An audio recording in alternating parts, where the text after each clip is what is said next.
Wahab Bankole, Osrc News.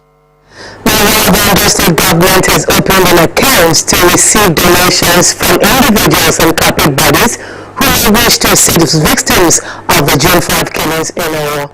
Chief Press Secretary to Ondo State Governor Richard Olatunde in a statement gives the account detail as ODSG Owo Terrorist Attack Relief Fund, Providence Bank account number 140-120-3148.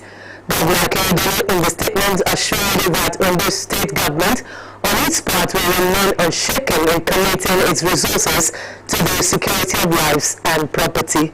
While expressing appreciation for donations received thus far, Akeredolu noted that efforts are deepened to ensure the survivors at various hospitals are given the best medical care. Still under attack, Ondo State Governor Akeredolu has received a team of World Health Organization (WHO) led by the country representative and head of mission Nigeria, Dr. Walter Mulombo, at his office in Akure. The team was in the state to commiserate with the governor and the people of the state over the sad incident that occurred last Sunday at St. Francis Catholic Church, Owo, where scores were killed and many injured by gunmen. Governor Akeredolu described the terror attack as a bad experience which has never happened in the southwest region. Government House correspondent Wahab Bankole again reports that the governor also had in audience the state leadership of Algon. The recent terror attack in Owo has continued to attract global attention as the international community is grieving with Ondo State. The World Health Organization was led to the governor's office in Akure to condole with the governor, the state and the people by his country representative and head of mission Nigeria, Dr. Walter Mulombo. He applauded Governor Akeredolu for his quality leadership, which prompted WHO's immediate response to the situation. Dr. Mulombo described the attack on worshippers, including little children, as unspeakable, saying the global body would offer relevant support. We came with some emergency trauma kit and some other support material, we'll be happy to hand them over. But this is just a gesture of contribution and solidarity, and we will remain available to provide any additional support that your state might require. Governor Akeredolu, who appreciated the visit, said no one was kidnapped during the incident, noting that the terrorists came to maim and kill. The governor encouraged public and worship places to install closed-circuit cameras to enhance security. We plan to come up with the policy. We will encourage our places of worship and any of our setup where you have 20, 30 people coming. It will be compulsory for you to host a CCTV. While commending the WHO team for their assistance, the governor solicited more intervention, especially in the social sector. We, no doubt, supply of consumables and other emergency and other things, one. But the social support is very, very important because we are getting out of this phase now. We are told that few people have been discharged. Governor Akeredolu also received in audience the leadership of the Association of Local Governments of Nigeria, Algon, in the state. Led by its chairman, Mr. Augustine Oloruntogbe, the association condemned the heinous act while identifying with families of the victims. That we don't relent. In fact, we will do more than what we have been doing to see that we cooperate with your government to make sure that every inch of land, every square meter of this state is secured. Governor Akeredolu urged council bosses in the 18 local government areas of the state to set up community guards to enhance security at the grassroots. We remain undeterred to continue to fight, to not shy away from the path of truth, whatever happens. These people cannot get away with it. As I said, we have a challenge. Sit down, among yourself, and work it out. How do you have local government vigilantes? The governor reassured residents of the state of his administration's determination to ensure justice and equity for overall development. Wahab Bankole, Osrc News. Staying with the Owo attack, Governor Akeredolu has re-emphasized that perpetrators of last Sunday's attack on St. Francis Catholic Church Owo in Ondo State will be brought to book.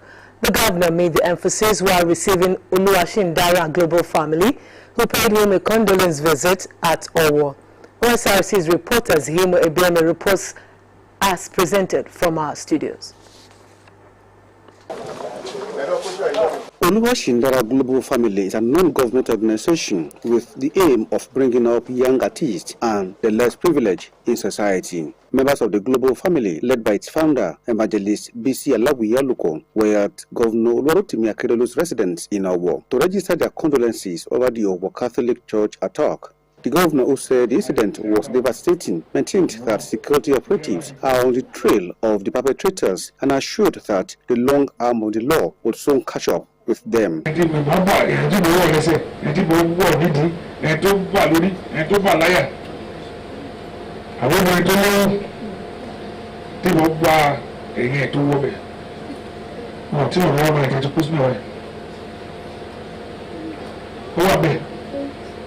Ó wà bẹ́ẹ̀ ìyẹn la fẹ́ sọ ni gbogbo òṣè sọ ṣùgbọ́n àwọn ẹranko yìí ó pè wọ́n kọ́ náà ṣùgbọ́n àwọn èèyàn náà lọ́wọ́ máa lò ọ̀nà tó bá gbà la máa fún àwọn ní fún ilẹ̀ wọn ò lè lọ láì jìyà àbẹ́rẹ́ kẹfì wọn lọ́wọ́ wọn ò ní lọ láì jìyà tó bá wù wọn. The team was also at the palace of Olowo Oba Ajibade Ogunoye, where the monarch harped on the need for everyone to be security conscious. The Olowo appreciated the team for the visit, describing it as a soothing balm.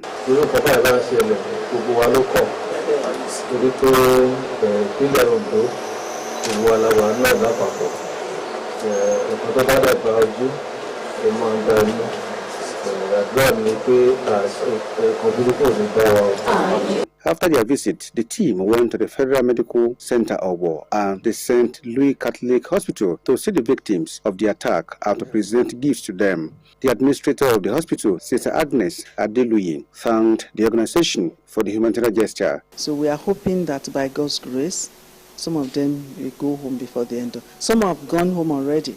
So some more should go home by the grace of God before the end of the week. The founder said the visit was to identify with the state government, our community, and the victims at this trying time. This nation needs divine intervention at this time. It's not about political affiliation, but it's about time to reason that our future unborn, the children that were yet to born, they are going to meet this scar and it's going to be painful. So let us go to the Lord and pray that the Lord heal our land. It wasn't go down well with me. As you can see, when we were in the ward, I was shedding tears. You know, the situation is pathetic, and we pray for God's intervention in this nation. Some of the victims who spoke with OSRC appreciated the effort of the group. More spirited individuals and corporate organizations are advised to give lifeline to the victims of the Owo Catholic Church attack. And following an upsurge in attacks on public places with an offensive in mind, experts have advocated security surveillance to check the ugly trend. They also advise Nigerians to be security vigilant and not be complacent. Omorola Ubenji, who visited some public places in Accra, the state capital, reports.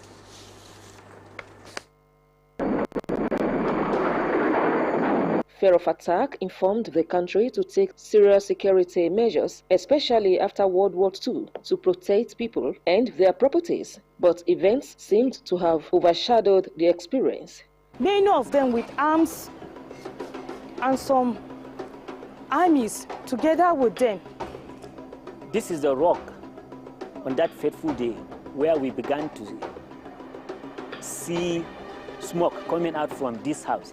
Nigeria today battles a series of attacks in public places such as churches, mosques, schools, markets, police stations, among others, which were once prominent in the northern part of the country and glide to the southwest. Something is just still very wrong, and that is why a particular area will be identified with a particular ethnic group or religion, and anybody who cares or who tries to come there is perceived as an enemy. It is dangerous in the sense that now when people are segregated, when there is a conflict, people know that we direct our attack to this environment or that environment, and this is really becoming a problem.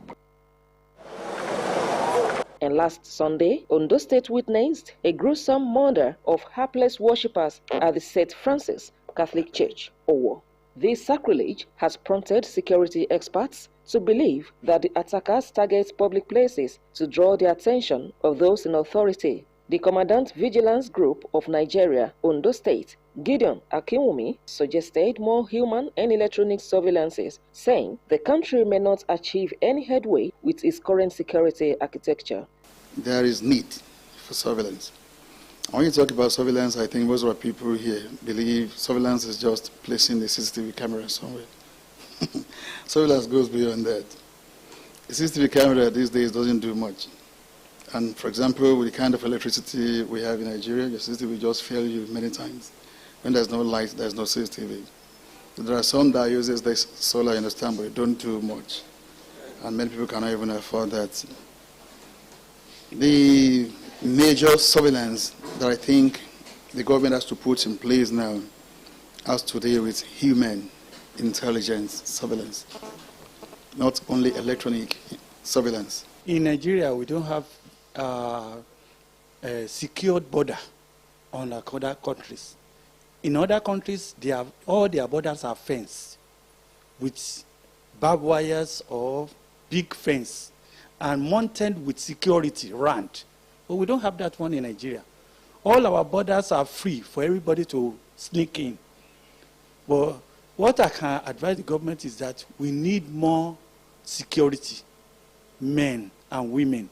Now that the nation is looking up to those in authority to address the incessant attacks, it also behoves individuals to be security conscious and always alive to strange movements around them. Omoriola Hungbiji, Osrc News. To politics now, Ondo State Governor and Chairman Southern Governors Forum, Oluwarotimi Akeredolu, has hailed the outcome of the special convention for presidential primary of the All Progressives Congress APC. The governor particularly lauded the emergence of former Lagos State Governor Bola Tinubu as flag bearer of the party for the 2023 general election. He said, as a leader of the party, it is time to galvanize support and calm frayed nerves, urging for the reconciliation process to start immediately. In a statement, Akeredolu expressed delight that APC displayed total commitment to the efforts of democracy and embraced the path of fairness and equity. He called on the aspirants and APC leaders to leverage on the party's political strength for further development and reposition it for even greater victory. Akeredolu said a struggle for the service of the people must reflect in the ruling party's support and incredible commitment to unity geared towards the good of the people and the country at large.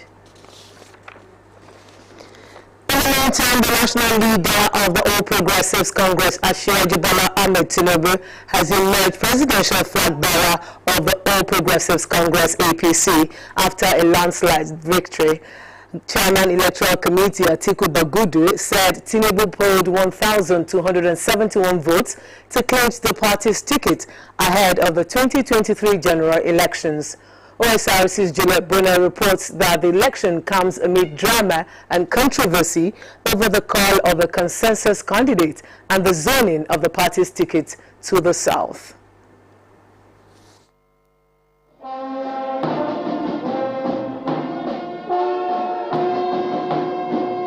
About 2,114 delegates from across the country stormed the Eagle Square, Abuja, to elect the standard bearer of the All Progressives Congress ahead of the 2023 general elections.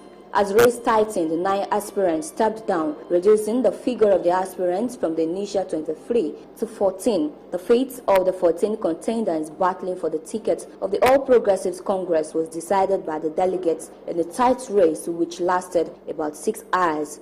72, 73, 74, 75, 76. After voting, sorting and counting was concluded, and having converted half of the total votes cast, Bola Ahmed Tinubu was declared winner of the election by the Chairman Electoral Committee, Atiku Bagudu.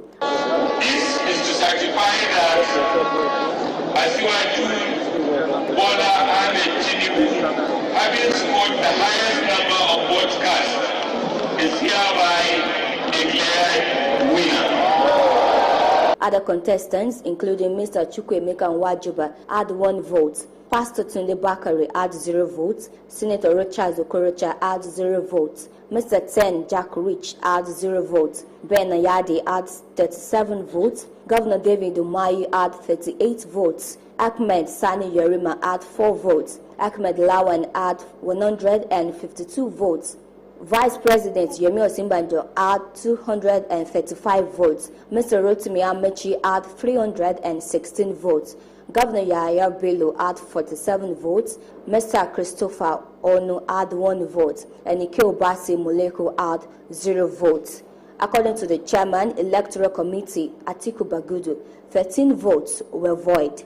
In a speech, the winner, Asiwaju Ahmed Bola Tinubu, described his emergence as historic and a step forward for a better Nigeria. I choose politics for fulfilling accountancy work purpose, and it is only through this channel that I can build a team, unbreakable team, that will make Nigeria great. This is the beginning, and we are moving on. You are the great people of this country that have built, that must join hands to build forward. We are moving. The emergence of Asiwaju Bola Ahmed Tinubu as the flag bearer of the All Progressives Congress heightens political activities ahead of the 2023 general elections. It will face Atiku Abubakar of the People's Democratic Party, PDP, Peter Obi of Labour Party, among others, in the February 25, 2023 presidential ballot. Juliet Buna, Osrc News. To other stories now. Farmers in Owode community in Akure North local government area have raised an alarm over the dispossession of their farmlands by the officials of the Federal Airport Authority of Nigeria. The farmers who staged a peaceful protest complained that the airport officials are fond of collecting levies with fake receipts. They appealed to the federal and the state governments to intervene and protect their means of livelihood. Osrc's reporter Zaid Aribisala has details.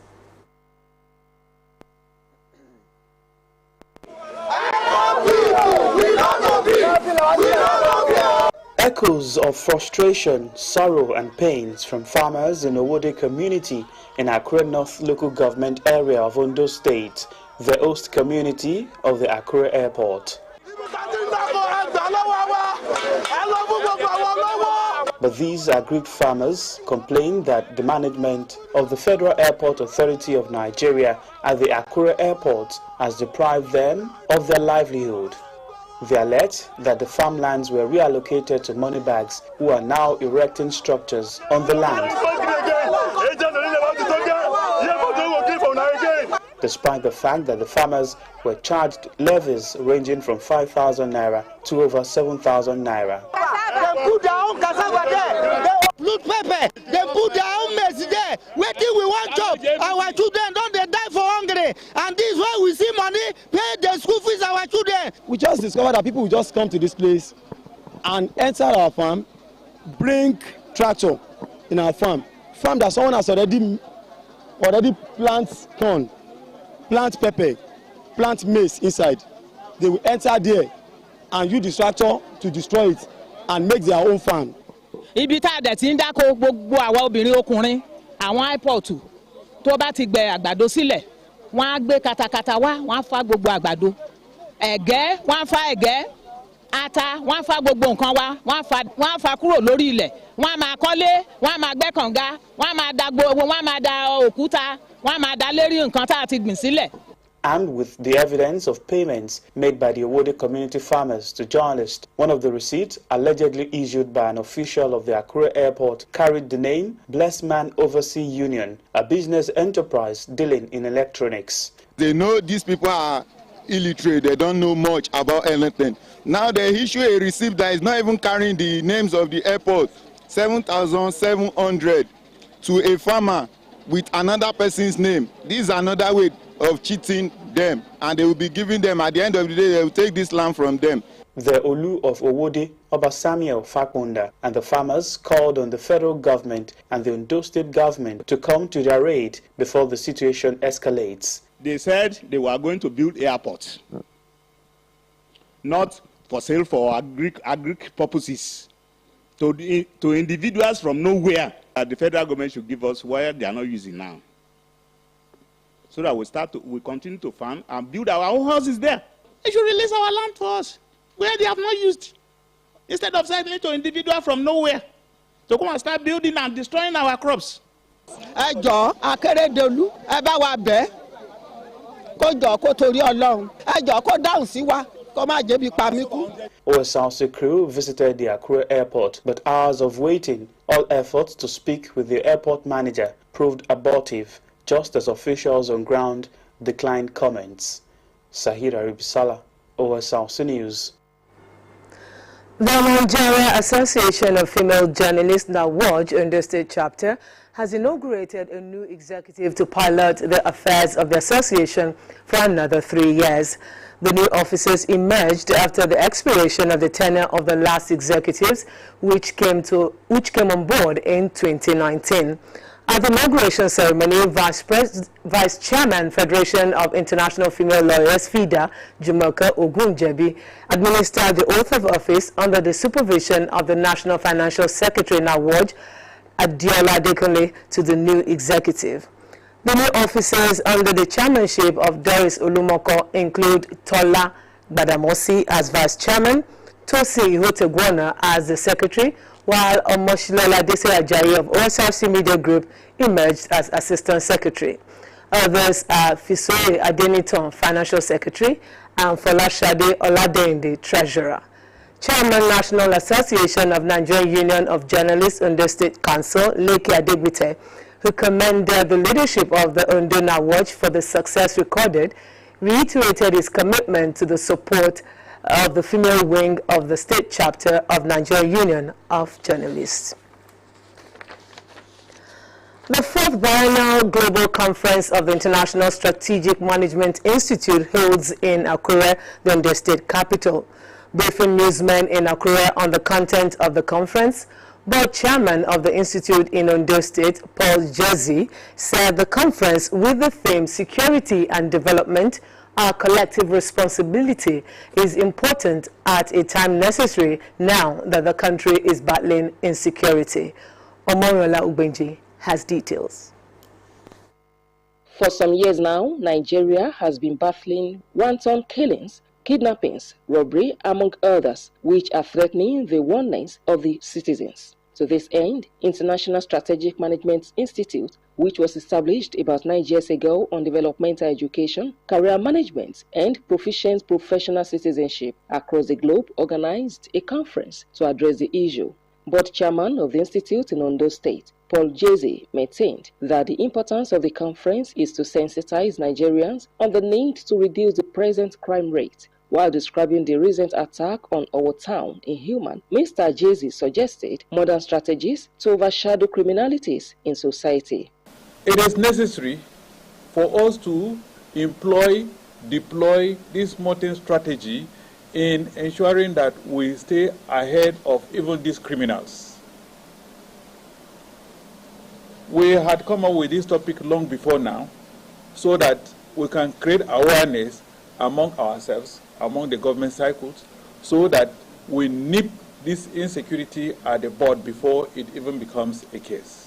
International Synergy promoter of the Institute, Dr. B.C. Adonri, among others, said the conference would give room for intellectuals to establish the way forward through a communique at the close of the conference. Now is not the time for us to sit on the fence.